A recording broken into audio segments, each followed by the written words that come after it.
नमस्ते, आजची रेसिपी आहे शेकटाच्या शेंगाचं हा पाला. बघा छान अशी ही भाजी आहे. शेकट असतो ना त्याचा छान असा पाला आहे. हा पूर्णपणे असा साफ केलेला आहे आणि 1 ते 2 पाण्याने स्वच्छ धुवायचे. इथे गॅसवर पातेला ठेवलेलं आहे, त्याच्यामध्ये तेल टाकायचं. 1 चमचा तेल टाकले आहे. तेल छान असं गरम झालं पाहिजे. इथे आहे ना तेल टाकलेलं आहे 1 चमचा. आता इथे आहे ना आपण जिरं टाकायचं. जिरं पण छान असं तरतरलं पाहिजे. इथे जिरं टाकलेलं आहे. इथे लसूण टाकायची. इथे कांदा टाकायचा. 2 ते 3 कांदा कट केलेला आहे. छान असं तेलावर परतून घ्यायचं. इथे कढीपत्ता टाकायचा आणि तेलावर छान असं परतून घ्यायचं. इथे हिरव्या मिरच्या 2 ते 3 टाकलेल्या आहेत. त्या पण तेलावर परतून घ्यायच्या छान अशा. इथे आहे ना तेलावर कांदा छान असा परतून घ्यायचा गोल्डन कलरवर.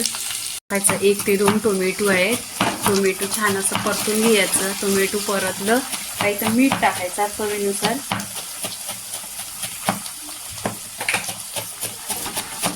इथे मीठ टाकल्यावर आहे ना परतून घ्यायचं तेलावर.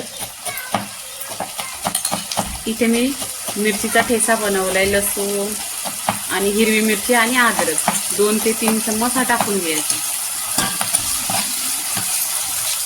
इथे हळदी पावडर टाकलेली आहे 1 चमचा.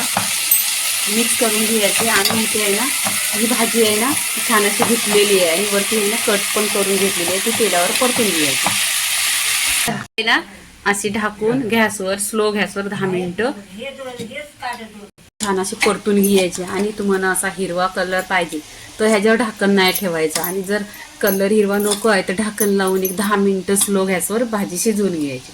बघा 10 मिनिटं झालेली आहे आणि छान अशी शिजलेली आहे. तुम्हाला मी दाखवते चम्मचवर घेऊन. पूर्णपणे शिजलेली आहे आणि भाजीचं पाणी होतं. तर शेकटाच्या पाल्याची पाण्याची भाजी झालेली आहे. लाईक करा, शेअर करा, सबस्क्राईब करा आणि नेहमीच खात राहा. धन्यवाद.